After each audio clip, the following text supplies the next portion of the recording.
इन पर दृष्टि उठाकर भी देखा तो उसे हमारा सामना करना होगा। यही हमारा लक्ष्य है। भैया, हमारे महाराज रावण, कुंभकर्ण, विभीषण, बहन शूर्पणखा, ये तीनों के तीनों एक माता की संतानें हैं, किंतु भ्राता रावण सबसे ज्येष्ठ हैं। इसीलिए रावण ने राज्य करने के लिए मात्र लंका को ही अपने पास रखा है, बाकी सब अपने भाइयों को दे दिया है। हम भी तो उनके भ्राता हैं। बिल्कुल सही कहा त्रिशट, ये तो तुम भली भांति जानते हो। कुबेर, कुंभकर्ण और हम तीनों भाई बहन शूर्पणखा और सभी राक्षसों के एक ही पिता हैं, मुनि विश्वेश्वर। किंतु माताएं सबकी अलग अलग हैं। हाँ, हम सभी में भ्राताश्री सबसे ज्येष्ठ हैं। कुबेर ने अपने लिए बनाई लंका नगरी को अपनी छोटी माँ कैकशी के पुत्र रावण को दिया। उसके पश्चात कैलाश के समीप एक सुंदर नगरी बनाकर वहीं रहने लगे। देखा जाए तो उन्होंने हम सभी को उपहार दिए हैं। इतने सुंदर प्रदेशों के रूप में हम सभी भ्राता पराक्रमी हैं और सौभाग्यशाली हैं। उसी प्रकार रावण ने अपनी छोटी मां पुष्योत के पुत्र यानी कि आप खर को राधे के पुत्र यानी हम दोनों को खुशी से रहने के लिए अलग अलग ये 3 प्रदेश दिए हैं। हम तीनों में सबसे ज्येष्ठ भ्राता खर हैं, इसीलिए तीनों प्रदेशों पर भ्राता खर का राज है। हम भ्राता के बहुत प्रिय हैं, इसलिए उन्होंने हमें कदापि हमारे अधिकारों से वंचित नहीं किया है। हमें गर्व है कि वो हमारे ज्येष्ठ भ्राता हैं। महाराज, क्या हुआ वीर सैनिकों? तुम दोनों इतने घबराए हुए क्यों हो? बात क्या है, बताओ मुझे। हमारे इस वन में 2 वीर कन्याएं आ गई हैं महाराज। उनमें से एक मुनियों की रक्षा कर रही है महाराज। ये वन असुर कुल के पुत्र खर का है। क्या ये बात जानकर भी वो कन्या मुनियों को बचा रही है? क्या कहा तुम लोगों ने? कहीं से आकर एक राजकन्या उन तपस्वियों की रक्षा कर रही है। असुरों का विरोध करने की शक्ति है उसमें। वो एक मायावी है। चुप रहो। एक कन्या से डरकर तुम दोनों भाग आए हो यहाँ पर। बताओ मुझे, कहाँ है वो कन्या? एक ही क्षण में उसे मसल कर भूलोक से यमलोक में भेज दूंगा।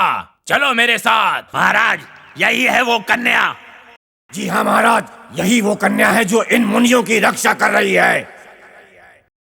एक कन्या, बहुत हो गई तुम्हारे भगवान की आराधना। शिव पूजा में विघ्न डालने वाले तुम किसके भाई हो? क्या मुझसे पूछती है कि मेरा भाई कौन है? तेरा इतना साहस? तुम्हें ज्ञात है जो तुम्हारे समक्ष खड़े हैं वो यहाँ के राजा महाराज खर हैं।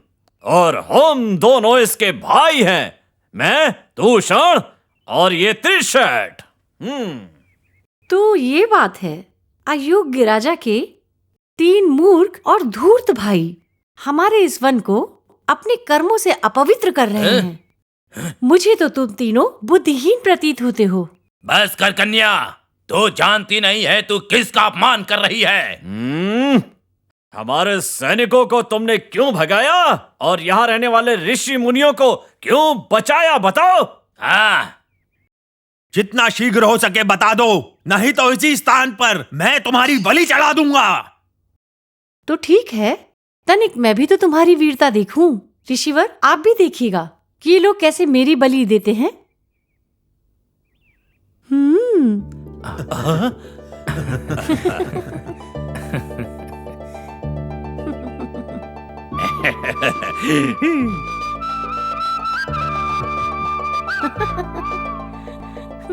भ्राता, ये तो हमारी प्यारी बहन शूर्पणखा है। हाँ भ्राता, शूर्पणखा। ठीक है, ये बताओ लंका से कब आई, क्यों आई हो, और ये क्या भेष बना रखा है तुमने? भ्राता, मैंने भाई रावण से आज्ञा ली है कि मैं कुछ दिन इस वन में व्यतीत कर सकती हूँ और यहाँ का आनंद भी ले सकती हूँ, और भाई ने मुझे अनुमति दे भी दी। बहन, सीधा हमारे पास ना आकर तुम सीधा इस वन में आ गईं और इन मुनियों की रक्षा करने लगीं। ऐसा क्यों? क्या मैंने इन ऋषियों की रक्षा की? भ्राता, मैंने तो इन मुनियों के साथ परिहास किया था। अच्छा अच्छा प्रयास था, हम प्रसन्न हुए। अब बहन असली रूप में आओ। भ्राता, मैं तो आपसे ही मिलने आ रही थी, लेकिन आपके सैनिक इन्हें डराकर भगा रहे थे और मुझे इनकी रक्षा का नाटक करना पड़ा। कितने यत्न करने पड़े मुझे इन्हें यहाँ तक लाने के लिए। इन्हें ज्ञात नहीं था कि मैं भी असुर परिवार से हूँ। अब ये लोग आपके बंदी हैं। इन्हें बेड़ियों में बांधकर इच्छा अनुसार यातनाएं दीजिए और अपनी बहन को याद कीजिए। चलिए, अब मेरा नाटक समाप्त हुआ। कैसा था मेरा नाटक? आहा आहा, अति सुंदर था बहन। आखिर तुम हमारी बहन जो हो। तुमने यह परिहास करके बुद्धिमानी का प्रमाण पेश किया है। सुनो मेरे सैनिकों, हम अपनी बहन के साथ अभी महल की ओर प्रस्थान करने जा रहे हैं। तुम एक कार्य करो, इन ऋषियों को ले जाकर गुफा में बंद कर दो। महाराज चलो, मुनियों, आओ चलो हमारे साथ। चलो बहन, चलें। हाँ, चलो चलते हैं।